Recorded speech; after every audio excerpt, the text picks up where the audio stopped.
Hello guys, welcome to my YouTube channel. কেমন আছো তোমরা?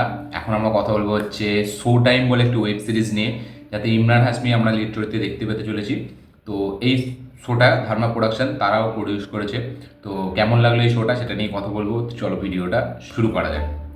সব থেকে প্রথম একটাই কথা বলবো, এই যে শো টাইম, এটা হচ্ছে যারা সিনেমা খুব দেখে, যারা মানে সিনেমা বা বা মুভি বা ঠিক আছে বা সিনেমা নিয়ে সবসময় চর্চা করে, আলোচনা করে, ঠিক আছে, বেশি ভালো লাগে সিনেমা সিরিজ যে কোনো মানে সিনেমা রিলেটেড যত কিছু আছে সব খুব ভালো লাগে, তাদের জন্য এই সিরিজটা খুবই একটা দারুণ সিরিজ হতে চলেছে। ইয়েস, যারা এরকম টাইপের একটু মানে ব্যক্তি মানুষ, ছেলে মেয়ে, ঠিক আছে, যারা আছে, যারা নেটফ্লিক্স, অ্যামাজন হটস্টার, ঠিক আছে, ডিজনি প্লাস হটস্টার, সিনেমা থিয়েটারে, ঠিক আছে, মানে এই সমস্ত যারা দিক নিয়ে সবসময় থাকে তাদের জন্য এই সিরিজটা মাস্ট ওয়াচ। কারণ এই সিরিজটাই দেখিয়েছে যে বলিউডে কি কি হয়, বলিউডটা মানে সেটা কতটা নোংরা, বলিউডে আসাটা কি সত্যি মানে খুব সহজ, বা যদিও আসা যায় তারপরে কি কি ফেস করতে হয়, সেইখানের জায়গাটা কি, সেখানের আবহাওয়াটা কি, সেইখানের অ্যাটমসফিয়ারটা কি। তো এই সবগুলো খুব ভালো করে দেখিয়েছে।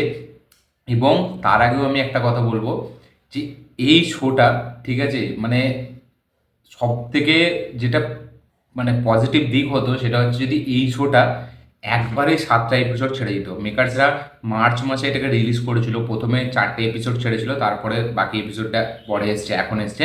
তো আমি একসাথেই দেখেছি। এই সিরিজটা সত্যি বলছি আমার জন্য খুব ভালো লেগেছে, খুবই ভালো, দারুণ একটা ওয়ার্ক করেছে আমার জন্য।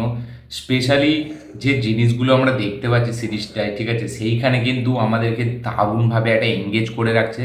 সিরিজটা খুবই স্ক্রিন প্লেটা প্রচুর এঙ্গেজিং চলতে থাকে। আমি যদি এর গল্পটা একটুখানি বলি, ঠিক আছে, ছোট করে, তো এর যে গল্পটা হলো, এখানে যে ইমরান হাশমি, তাদের হচ্ছে একটা স্টুডিও আছে যার নাম হচ্ছে ভিক্টরি স্টুডিও।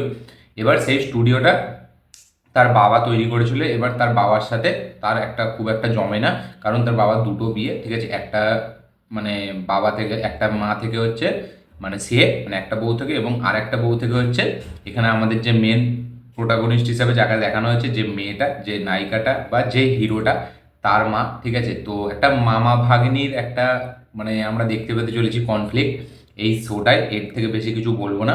তো তার বাবা এই ভাগ্নির নামে সেটা সব কিছু করে দিয়ে চলে যাচ্ছে, ইমরান হাশমিকে কিছু দিচ্ছে না, দিচ্ছে তো সামান্য 1 কোটি টাকা। তারপরে কি হচ্ছে, সেই ভাগ্নিটা আসছে, এবং সেই ভাগ্নিটা যেইখানে ছিল সেইখান থেকে সে যখন হঠাৎ করে এই বলিউডের এই দুনিয়ায় আসছে, তার মাইন্ডসেট কীরকম হচ্ছে, তার ব্যবহার কীরকম হয়ে যাচ্ছে, সে কীভাবে চেঞ্জ হয়ে যাচ্ছে, তার লাইফে কী কী হচ্ছে, এইসবের জন্য এই শোটা দেখতে হবে। এই শোটা প্রথমের দিকে মানে একটা দুটো এপিসোড হয়তো আপনার নর্মাল নর্মাল ওয়েব সিরিজ মনে হতে পারে, কিন্তু যখন আস্তে আস্তে শোটা এগোবে না, জাস্ট একটা ব্যাপক মজা দেয়। কিছু কিছু মানে এখানে তো অনেকজনের ক্যামিও আছে, আমাদের বলিউড থেকে প্রচুর জনের ক্যামিও আছে, এবং নামও আছে অনেকজনের, অরিজিনাল যে আমাদের অ্যাক্টার, ডিরেক্টর, অ্যাক্ট্রেস, ঠিক আছে, সবার নাম আছে। কিছু জনের অলরেডি ক্যামিও আছে, মৃণাল ঠাকুর, জাহ্নবী কাপুর, মানিশ মালহোত্রা যে বলিউডের ডিজাইনার, ঠিক আছে, সে আছে, আরও অনেকজন আছে। তো সবার নামও আসতে থাকে, অনেকজনের ক্যামিও আসতে থাকে, যেইগুলোর জন্য এই শোটা কিন্তু দেখতে বেশি হেভি লাগে। আমার স্পেশালি ভালো লেগেছে এখানে পুষ্পা নিয়ে কয়েকটা আছে, ঠিক আছে, পুষ্পাকে হোমাজ দিয়ে করা হয়েছে, যেহেতু এটা একটা ফিল্ম ইন্ডাস্ট্রি দেখাচ্ছে সিরিজটার মধ্যে, বলিউড ফিল্ম ইন্ডাস্ট্রি। তো সেইটার মধ্যে একটা পুষ্পা 2 এর পুষ্পার যে নাম সেটা রাখা হয়েছে কামাল দ্য ফায়ার। এই যে সিনেমাটা সেটার নাম রাখা হয়েছে কামাল দ্য ফায়ার। এবং একটা জিনিস দেখিয়েছে যে পুষ্পা যে কত বড় হিট করেছে, তারপরে বলিউড সবসময় পুষ্পার রাইটস বা পুষ্পা 2 এর জন্য তারা বিশাল এক্সাইটেড থাকে এবং তারা এটা বানাতে চায়। তো এই সবগুলো দেখিয়েছে। আল্লু অর্জুনকে বানি, যে তার অরিজিনাল নাম, সেই হিসাবে দেখানো হয়েছে, যে বাড়ির সাথে কথাবার্তা হচ্ছে হায়দ্রাবাদে পুষ্পা 2 এর জন্য। তো আল্লু অর্জুনকে নিয়েও কথাবার্তা হয়েছে। আল্লু অর্জুনের নাম অরিজিনালি বানি, আপনারা যদি না জেনে থাকেন আপনারা গুগল করলে বুঝতে পেরে যাবেন। আল্লু অর্জুনকে অ্যাকচুয়ালিতে সবাই বানি বানি করে ডাকে যারা ইন্ডাস্ট্রিতে থাকে। তো পুষ্পা 2 কে নিয়েও অনেক হয়েছে, আল্লু অর্জুনকে নিয়ে হয়েছে। তো বেশি আমি এক্সাইটেড ওইটা নিয়েছিলাম, ওইটা যখন দেখিয়েছে আমার ব্যাপক লেগেছে। সালমান খানকে নিয়ে কথা আছে, ডিরেক্টর নীতিশ তিওয়ারিকে নিয়ে কথা আছে, মৃণাল ঠাকুর আছে, অনেকজন আছে, আরও অনেকজন, যেহেতু বলিউডের। তো সেইগুলোর জন্য কিন্তু সেই নামগুলো যখন আপনি শুনবেন, সেইগুলো যখন আসবে ক্যামিওগুলো, সেগুলো কিন্তু বেশ ভালো লাগবে। এবং যত আস্তে আস্তে সিরিজটা শেষের দিকে যাবে না, তত সিরিজটা আরও মানে গাঢ় হতে থাকবে, আরও একটা মানে ইন্টারেস্টিং প্লট খুলতে থাকবে, খুবই এঙ্গেজিং করে রাখবে। এই যে বলিউডের জগৎটা সেটা কতটা মানে খারাপ, ঠিক আছে। সেখানে একটা নর্মাল যে একটা ফিল্ম ক্রিটিক্স ছিল, সে নিউজে একটা ফিল্ম ক্রিটিক্স দেওয়ার পর সে যখন সেই জায়গাটায় যাচ্ছে তখন তার সে কীভাবে চেঞ্জ হয়ে যাচ্ছে, তার এবার শুধু একটা প্রথমে একটা তার অন্য একটা দিক ছিল, এখন তার একটা অন্য দিক হচ্ছে, সে আবার আস্তে আস্তে ডাউনফল হচ্ছে, তার তার আবার রাইজ হচ্ছে। তো এই সব নিয়েই এই সিরিজটা দেখতে হবে। সিরিজটার প্রত্যেকটা এপিসোডের রানিং লেন্থ হচ্ছে 45 থেকে আরও কম, ঠিক আছে, আস্তে আস্তে কমতে থাকে। লাস্টের দিকের এপিসোডগুলো খুবই কম, 35-30 মিনিটের কাছাকাছি, যেটা আমি বলবো বেস্ট। এবং এখানে পারফরমেন্সের যদি কথা বলি, এখানে জায়রাজ থেকে শুরু করে, ঠিক আছে, ইমরান হাশমি থেকে শুরু করে সবার পারফরমেন্স এখানে হেভি লাগবে। এখানে সবার ক্যারেক্টারগুলোই খুব ভালো করে লেখা হয়েছে, যার জন্য ভালো। ইমরান হাশমিকে তো বেশি ভালো লাগবে, সে প্রচুর খারাপ খারাপ কথা বলবে এখানে, যার জন্য কিছু কিছু সিনে ব্যাপক হাসিও আছে। এবং জয়রাজ এখানে তাকেও কিন্তু দারুণভাবে করেছে। সে প্রথমের দিকে একটু কম কম, লাস্টের দিকে সেই মেন অ্যান্টাগনিস্ট হিসাবে আমরা তাকে দেখতে পেতে চলেছি। তো জয়রাজের কাজও আমার এখানে বেশ ভালো লেগেছে। এবং পার্ট ওয়ানটা যেখানে শেষ করে ক্লিফ হ্যাঙ্গারটা, পার্ট টুটার জন্য কিন্তু খুবই একটা এক্সাইটমেন্ট জাগিয়ে দেয়, খুবই একটা অ্যান্টিসিপেশন তৈরি করে।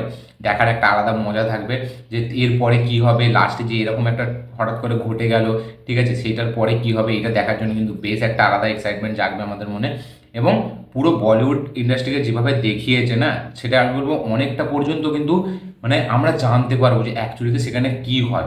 কারণ যদি এরকম না হতো তাহলে হয়তো ডিরেক্টর এইভাবে বানাতে পারতো না। নিশ্চয়ই সে অনেকটা পরিমাণ জানে যে অ্যাকচুয়ালিতে বলিউডটা কী হিসাবে কাজ করে, তাই জন্য বলিউডের অনেকটা কালো দিক এখানে দেখানো হয়েছে।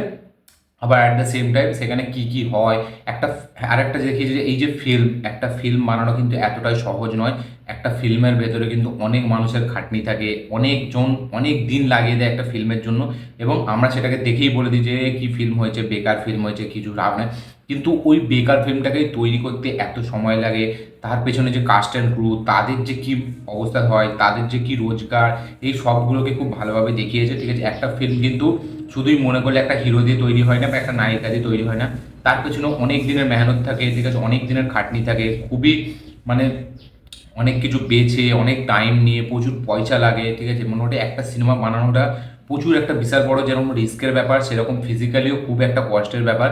এইসব জিনিসগুলো খুব ভালো দেখিয়েছে। তার মধ্যে সেখানে অ্যাক্টাররা যখন মনে করছে কাউকে চেঞ্জ করে দিচ্ছে, কাউকে রিপ্লেস করে দিচ্ছে, যেহেতু তারা বড় স্টার, এখানে মেন দেখানো হয়েছে যে বড় স্টাররা মনে করলে অনেক কিছু করতে পারে, তাদের অনেক রকম ব্যাকগ্রাউন্ডও থাকে, অনেক ন্যাকামও থাকে, ঠিক আছে। এবং তাদের আবার একটা ভালো দিকও থাকে, তারা যেহেতু খুব একটা বড় স্টার, ঠিক আছে। এবং একটা অ্যাক্টার একটা স্টারের মধ্যে কি পার্থক্য, সেই সবগুলো দেখিয়েছে। তো যারা একটু ইন্ডাস্ট্রি নিয়ে ঘাটাঘাটি করে, যারা একটু ইন্ডাস্ট্রিতে নিয়ে থাকে, ঠিক আছে, ইন্ডাস্ট্রির আপডেট দেয় তারা, বা যারা এই আপডেটগুলো পায়, বা যারা টোটালি সিনেমা জগৎ নিয়ে জুড়ে থাকে, শুধু সিনেমা দেখা না, তাকে নিয়ে চর্চা, তাদের জন্য এই সিরিজটা মাস্ট ওয়াচ, ব্যাপক লাগবে। আমার খুবই ভালো লেগেছে। 7টা এপিসোডই আমার ব্যাপক লেগেছে। পার্ট টুটার জন্য আমি বেশ মানে এক্সাইটমেন্ট হয়ে গেছে আমার অলরেডি, ঠিক আছে, খুবই এক্সাইটেড। দেখা যাক পার্ট টুটা কীরকম হয়। এখানে পারফরমেন্স আমার সবারই খুব ভালো লেগেছে। ব্যাপক একটা পারফরমেন্স, ব্যাপক একটা স্টোরি টেলিং, ব্যাপক একটা স্ক্রিন প্লের সাথে চলতে থাকে এই সিরিজটি শো টাইমটা। আপনারা অবশ্যই দেখুন, যারা অলরেডি দেখে নিয়েছেন তারা কমেন্ট করবেন যে আপনাদের কীরকম লেগেছে। যারা এখনও দেখেননি তারা মাস্ট ওয়াচ, তারা গিয়ে দেখুন, দেখে কমেন্ট করবেন যে আপনাদের কেমন লেগেছে। শো টাইম আমার ব্যাপক একটা সিরিজ মনে হয়েছে, এই বছরে দেখা অন্যতম একটা বেস্ট সিরিজ আমার মনে হয়েছে, যেহেতু আমার সিনেমা খুব ভালো লাগে, ঠিক আছে, তাই জন্য আমার কাছে বেশ ভালো লেগেছে। আমি অনেক দিক অলরেডি যেগুলো জানতাম সেগুলোর ব্যাপারে আরও জানতে পারলাম। তো আপনারা দেখুন, দেখে কমেন্ট করবেন যে আপনাদের কেমন লেগেছে। তো এই ছিল আমার রিয়াকশন শো টাইম সিরিজটাকে নিয়ে। এই ভিডিওটি ভালো লাগে থাকলে লাইক শেয়ার কমেন্ট করে দিন। চ্যানেলটিকে নতুন হলে চ্যানেলটিকে সাবস্ক্রাইব করুন, বেল আইকনটি প্রেস করতে ভুলবেন না। দেখা হচ্ছে পরের ভিডিওতে, ততক্ষণের জন্য বাই।